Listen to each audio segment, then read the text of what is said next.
Hey guys, welcome back my YouTube channel. तो आज मैं आपको बताऊंगी use of infinitive with verb to have.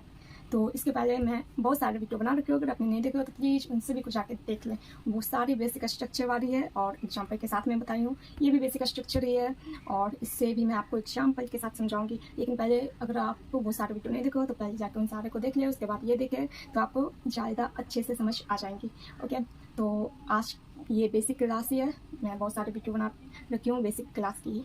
तो चलिए मैं आपको इस पर बताती हूँ, लेकिन अगर आप न्यू हो तो प्लीज़ हमारे इस चैनल को सब्सक्राइब करके बेल आइकन दबा दें और वीडियो पसंद आए तो लाइक और शेयर भी जरूर करें। तो चलिए आज मैं आपको बताऊँगी use of infinitive with verb to have वाले सेंटेंसेस और साथ में एग्जाम्पल से भी समझाऊँगी। तो ये use of infinitive with verb to have, यानी वर्ब टू हैव का यूज़ प्रेजेंट टेंस में यहाँ हैव हैज का यूज होंगे और पास्ट टेंस में हैव का यूज होंगे, फ्यूचर टेंस में शैल हैव विल हैव का यूज होंगे।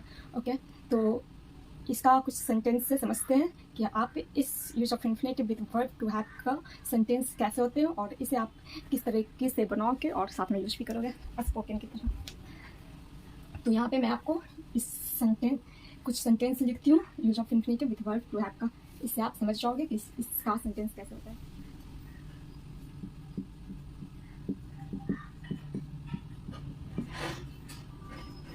मुझे जाना है, मुझे जाना पड़ता है,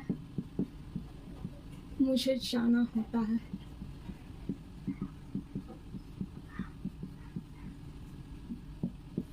मुझे जाना है, मुझे जाना पड़ता है या मुझे जाना होता है। यहाँ पे 3 सेंटेंस है, लेकिन जब आप इसे पढ़ोगे या बोलते हो, जब आप इसे पढ़ोगे या आप इसे जब बोलते हो तो तीनों का अर्थ तो एक ही हो गया। जैसे मुझे जाना है या मुझे जाना पड़ता है या मुझे जाना होता है, मतलब आप इस तरीके से बोलो या इस तरीके से बोलो या इस तरीके से बोलो, तीनों का अर्थ एक ही है ना। जैसे मुझे जाना है, मुझे जाना पड़ता है, मुझे जाना होता है, तो इन तीनों का अर्थ एक ही है, तो ये तीनों का सेंटेंस एक ही बनेंगे। इसी तरीके से और भी बहुत सेंटेंस होंगे, जैसे मुझे इसी पे बैठा दो, मुझे पढ़ना है, मुझे पढ़ना पड़ता है, मुझे पढ़ना होता है। इन तीनों में से एक का यूज करोगे, मतलब तीनों का अर्थ सेम ही है। आप इस तरीके से बोलो, इस तरीके से बोलो या इस तरीके से बोलो। कुछ लोग इसे बोलेंगे और कुछ लोग ऐसे बोलेंगे, कुछ लोग ऐसे बोलेंगे, लेकिन तीनों का सेंटेंस बनेंगे एक ही सेंटेंस बनेंगे इसका। जैसे मुझे जाना है, इसका बन जाएंगे I have to go, I have to go. इसका क्या बन जाएंगे, आई हैव टू गो। मुझे जाना है, आई हैव टू गो। मुझे जाना पड़ता है, आई हैव टू गो। मुझे जाना होता है, आई हैव टू गो। तीनों सेंटेंस एक ही है। आप इस तरीके से बोलो, इस तरीके से बोलो या इस तरीके से बोलो। इन तीनों का सेंटेंस अगर इंग्लिश में बोलोगे तो आपको एक ही बोलना पड़ेगा, I have to go. Okay, तो use of infinitive verb with verb to have का ये सेंटेंस था। आप इसी तरीके से आप बहुत सारे सेंटेंस बना सकते हैं। जैसे मुझे पढ़ना है, आई हैव टू रीड। मुझे पढ़ना पड़ता है, आई हैव टू रीड, या मुझे पढ़ना होता है, आई हैव टू रीड। इस तरीके का सेंटेंस आप इसी तरीके से बनाओगे। तो यहाँ पे क्या आएंगे, पहले सब्जेक्ट्स, इसके बाद हैव हैज का यूज करोगे। इस तरीके के सेंटेंस में हैव हैज का, पोजिशन टेंस में हैव हैज का यूज करोगे, पास्ट टेंस में हैव और फ्यूचर टेंस में शायद विल हैव का यूज करोगे। तो यहाँ पे मैं लिख देती हूँ वर्ब। उसके बाद टू को, यहाँ पे टू को क्या है, इन्फिनेटिव है। ओके, तो यहाँ पे इन्फिनेटिव का यूज हुआ है। ये टू को क्या है, इन्फिनेटिव। इन्फिनेटिव किसे कहते हैं, two plus V1, two plus verb, कौन सा वर्ब, V1। तो टू प्लस V1 को क्या कहते हैं, इन्फिनेटिव। जैसे इन्फिनेटिव में आ जाएंगे, इन्फिनेटिव में आ जाएंगे जैसे एग्जांपल में मैं आपको बता देती हूँ। यहाँ पे टू को तो है ही है, to read, to dance, to work.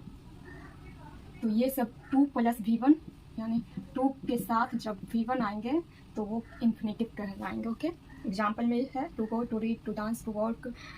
Okay, और भी बहुत सारे हो सकते हैं, यानी टू के साथ आपको V1 लगाना है, वो इन्फिनेटिव कहलाएंगे। यहाँ पे है टू के साथ गो, टू प्लस गो, टू को क्या हो गया, इन्फिनेटिव। तो सब्जेक्ट्स पहले देना है, उसके बाद वर्ब, उसके बाद इन्फिनेटिव। तो ये इस तरीके के सेंटेंस आएंगे तो आपको सब्जेक्ट देना है, प्रेजेंट टेंस में हैव हैज का यूज करना है, पास्ट टेंस में है तो फ्यूचर टेंस में शायद विल हैव का यूज करना है। उसके बाद इन्फिनेटिव दोगे।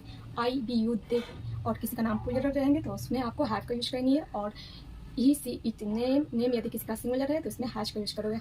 अगर पास्ट टेंस का बात करूँ तो पास्ट टेंस में सभी के साथ हैज का यूज करोगे। फ्यूचर टेंस का बात करूँ तो आई और बी के साथ शायद हैव का यूज करोगे, लेकिन आजकल सभी के साथ विल हैव का यूज होते हैं तो आप विल हैव का यूज कर सकते हो। तो ये थे कुछ एग्जाम्पल। जैसे यहाँ पे और भी बहुत सारे एग्जाम्पल आप ले सकते हो। जैसे मुझे पत्र लिखना है, I have to write a letter. तो वर्ब के बाद इन्फिनेटिव लगाना है। जब इन्फिनेटिव आ जाएंगे तो आपको टू का यूज करने होंगे, उसके बाद उससे वर्ब का वर्ब बनाओगे, वर्ब कौन सा, बी। ओके, तो यहाँ इस सेंटेंस का जो स्ट्रक्चर निकल के आया है वो है subject plus verb plus infinitive. Infinitive two plus V1 को कहते हैं। ओके, तो मैं आपको इसका स्ट्रक्चर बता देती हूँ। यहाँ पे मैं स्ट्रक्चर लिख दी हूँ, और ये स्ट्रक्चर ऐसा स्ट्रक्चर मैं हर वीडियो में बता रही हूँ, आपको तो याद हो गए होंगे और खुद से बनाने के लिए सीख भी गए होंगे। तो use of infinitive with verb to have वाले सेंटेंस में अगर अफर्मेटिव रहेंगे तो उसमें आप बनाओगे पहले सब्जेक्ट्स, उसके बाद हैव या हैज। तो ये प्रेजेंट टेंस वाला है स्ट्रक्चर, इसलिए हैव हैज का यूज हुआ है। पास्ट टेंस में यहाँ पे हैव हैज की जगह हैड का यूज करोगे, फ्यूचर टेंस में शैल हैव विल हैव का यूज करोगे। ओके, तो यहाँ प्रेजेंट टेंस वाले हैं, इसलिए हैव हैज का यूज हुआ है वर्ब में। ओके, तो सब्जेक्ट के बाद हैव हैज का यूज करोगे, उसके बाद इन्फिनेटिव का यूज करोगे, लास्ट में फुल स्टॉप। इन्फिनेटिव यानी टू प्लस V1। नेगेटिव वाले सेंटेंस आएंगे तो पहले सब्जेक्ट्स, उसके बाद हैव या हैज का यूज करोगे, उसके बाद नॉट का यूज करोगे, उसके बाद इन्फिनेटिव का यूज करोगे और लास्ट में फुल स्टॉप। इंट्रोगेटिव वाले स्ट्रक्चर सेंटेंस रहेंगे तो हैव या हैज का यूज सबसे आगे करोगे, उसके बाद सब्जेक्ट्स। और इंट्रोगेटिव में अगर निगेटिव रहेंगे तो नॉट का यूज करोगे, नहीं तो नॉट का यूज नहीं करोगे।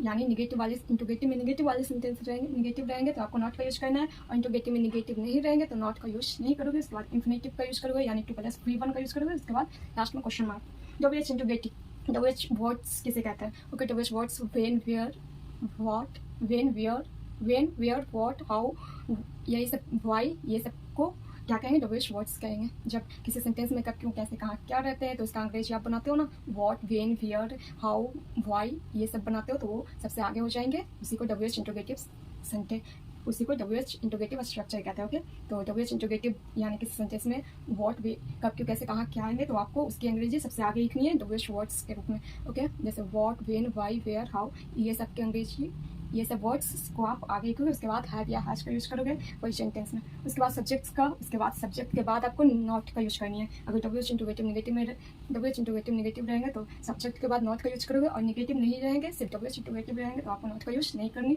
उसके बाद इन्फिनेटिव और लास्ट में क्वेश्चन मार्क। ओके, तो यह स्ट्रक्चर, इस तरीके का स्ट्रक्चर मैं आपको हर वीडियो में बताती हूँ। तो आई होप ये स्ट्रक्चर याद हो गए होंगे और स्ट्रक्चर बनाने के लिए भी आप सीख गए होंगे। तो ये थे use of infinitive with verb to have का स्ट्रक्चर। अफर्मेटिव में, निगेटिव में, इंट्रोगेटिव में, नेगेटिव में, डब्ल्यूएच इंट्रोगेटिव और डब्ल्यूएच इंट्रोगेटिव नेगेटिव का ये स्ट्रक्चर था। और ये एग्जाम्पल से आप समझ गए होंगे कि use of infinitive with verb to have का सेंटेंस किस तरीके के होते हैं और वो बनते कैसे हैं, इस स्ट्रक्चर से बनेंगे। ओके, तो इस तरीके के आप बहुत सारे सेंटेंस बना सकते हो और बोल भी सकते हो, स्पोकन और डेली लाइफ में यूज भी कर सकते हो। तो आई होप ये वीडियो आपको पसंद आई होगी। तो मिलती हूँ मैं नेक्स्ट वीडियो में, तब तक नमस्कार, जय हिंद।